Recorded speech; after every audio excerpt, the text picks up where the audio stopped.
My name is Gaia.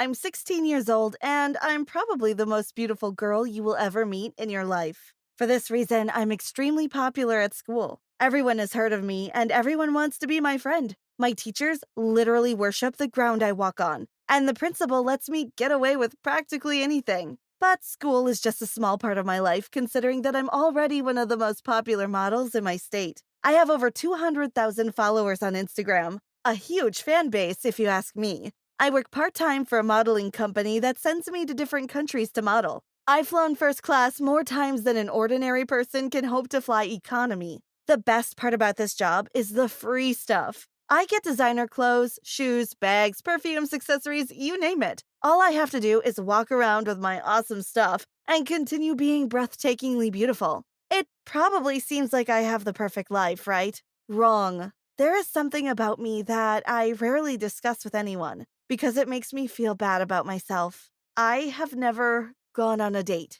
In fact, I've never even had a boyfriend. Guys pretend that they like me, they talk to me, and then they suddenly disappear, leaving me confused and heartbroken. Even the nerdiest girl at school has a boyfriend, and well, I'm just here. It doesn't make any sense at all. I should have guys fighting to decide who will get to take me out. But instead, I spend my weekends and evenings alone in my room, avoiding my mom and ugly older sister. When I'm not traveling, that is. Last year, I almost went out with a guy called Drake. He's a senior at my school, and he's like the male equivalent of me. Totally gorgeous. I'd get butterflies if I thought he was in the room next door. One day, he just walked up to me while I was studying in the library. "You're too beautiful, you know? Are you sure you're from this planet?" he said. I giggled like a total idiot. "Well, I could say the same about you," I replied. "I've been wanting to talk to you for a while, but I was sort of afraid. Do you have a boyfriend?" he asked. "No," I replied. "Oh, great. Okay. You seem like the kind of girl who has many guys to choose from, so I didn't think I stood a chance. Could I have your number?" I thought this was finally my chance. I gave him my number without thinking twice. That night and for many nights after, we stayed up until 2 in the morning talking to each other. We got to know each other really well. He was so funny and charming, but I was sad that I only got to see him at school. I wanted to experience my first date, and even more, my first kiss. But that was not about to happen. One day, Drake just stopped replying to my messages. When I saw him at school, he would pretend he didn't see me and walk the other way. I tried to ask him what was wrong, but he refused to talk to me. This was my first real heartbreak. Imagine having your first heartbreak before your first date. Pathetic, right? Anyway, I felt much better when I met Brad at one of my modeling shoots. He went to a school nearby, and he was an intern at the same photography company that was taking my pictures that day. After nearly throwing his camera on the floor several times because he was so nervous, he finally got the courage to talk to me. "I follow you on Instagram, and I think you have some wonderful pictures on there. Here's another one you can add," he said while showing me a picture he took with his camera. "Hi, thanks." I blushed shyly. It really was a good picture. We spoke briefly that afternoon, but later he sent me a message on Instagram. "Hey, gorgeous model, what's your favorite food?" he typed. "Pizza," I replied. "Well, I know this really good place downtown. Would you like to go out to get some next Saturday?" He said. "Sure. What time?" I wrote. We decided to meet at 7 in the evening. Although it was a whole week away, I was so nervous. We spoke a lot, and as time went by, I felt more comfortable with him. When the day finally arrived, I spent the whole morning planning my outfit. By the afternoon, I had changed my mind about what I wanted to wear and had spent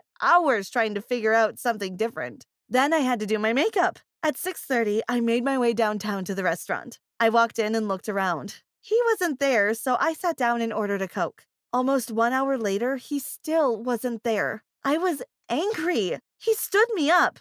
How could he do this to me with no explanation at all? "What the hell? Where are you?" I texted him. There was no answer. I went home and cried. At 10, he still hadn't replied. The next day, I was hoping he would have sent a long apology and explained what happened. Maybe he'd gotten into an accident or something like that. It had to be something serious if he was completely ignoring me. He never answered. Was I ghosted again?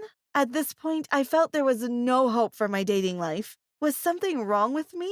I'm beautiful, so I knew it wasn't that, but did I smell bad? What was it? Why would no guy take me seriously? And why would no guy take me out on a real date? It was Sunday, and I decided that I needed to do something to cheer myself up. I put on my gym outfit and went running near the park. Experiencing a runner's high was just what I needed. I wanted to feel the wind on my face and to worry about nothing at all. After running for about half an hour, I began to think about Brad again. While I was distracted with my sad thoughts, I tripped over my shoelaces and fell down. I hadn't even realized they were untied. I hit my head really badly, and it felt like it was bleeding. I could taste the concrete. "Hey, are you okay?" a male voice said. "Obviously not," I replied without looking up. He reached for my arm and tried to lift me off the ground. I turned my head, and in an instant, everything was perfect in the world. Staring me in the face was the most handsome guy I had ever seen in my life. He had brown hair, brown eyes, very fine features, and an amazing body. "Here, let me get that for you," he said while reaching into his backpack. He pulled out a cloth and began to wipe my face. "Don't worry, it's clean," he said. When he was done, he helped me get to a nearby bench and sat next to me. "So, what are you doing here running all by yourself and falling into the arms of strangers?" he said. "Well, I was really sad about my date not showing up last night. I really liked him, and he's totally ignoring me right now," I replied. I don't know why I was telling him all of this, but it just felt like I could trust him. What a stupid guy. Well, he doesn't deserve you if he treated you like that. If he was serious, he'd make sure you knew that you were very special to him. Anyway, I'm Samuel. It's lovely to meet you. What is your name? He said. I thought for a while and realized that what he was saying was true. Besides, I wasn't thinking about Brad anymore with this fine specimen by my side. My name's Gaia. It's nice to meet you too. Enough about my problems. What are you doing here? I asked. Well, same as you, I guess. I used to go to the gym, but I changed my routine a bit. Now I go jogging every morning, he replied. We sat there and talked for what seemed like hours. When we realized it was getting too late, we exchanged contact information so we could stay in touch. We spoke constantly each day. He became more than just some guy I'd talk to. He was a dear friend. I told him almost everything. My thoughts, my dreams, what worried me, and what made me happy. He spoke to me about everything too. We never got to see each other, and I was hoping that he'd finally ask me out. There was no better person I could imagine myself sharing a first date with. I began to imagine all the possible scenarios. Should we go to an amusement park? It'd be fun, but we'd hardly get to talk. Should we go to the movies? We could get cozy in there, and maybe it would set the mood for my first kiss later. Or how about a simple stroll by the sea? He'd hold my hands, tell me he loved me, and it was just too much to imagine. The day finally came. I had just gotten off my bed one morning, and I was brushing my teeth when I heard a notification on my phone. I picked it up, and it was a text message from Samuel. Hey, sweetie, would you like to go to watch a movie with me tomorrow night? It said, yes, I replied with way too many exclamation marks at the end. Oh my gosh, I thought, he's going to think I'm desperate. I was so excited. I started thinking about what I'd wear and what we'd do after the movies. Suddenly, these happy thoughts were quickly destroyed by doubts. What if he ghosted me just like the other two guys? What would I do then? I needed a plan. I decided that instead of allowing him to ghost me like the others had done, I would show up at his house 3 hours before the movie. That way, he would have to go out with me even if he changed his mind. There was one problem, though. I didn't know where he lived. There's not a problem that technology can't fix, I thought as I grabbed my phone and scrolled through his Instagram pictures. Jackpot! I shouted. There was a picture of his 2 dogs in front of their house. The location was visible, and although I couldn't see the exact address, I had a pretty good idea of where the house was and what it looked like. The next day, I was determined to have a perfect day. I called Samuel to make sure we were still on for later. He said yes, and the first few hours of the day flew by. When it was time, I left home and went to search for Samuel's house. It took a good half hour, but I finally found a house which matched the picture. I walked up to the front door and rang the doorbell. A little girl opened the door and stared at me with eyes wide open. Whoa, you're so pretty. Will you be my friend?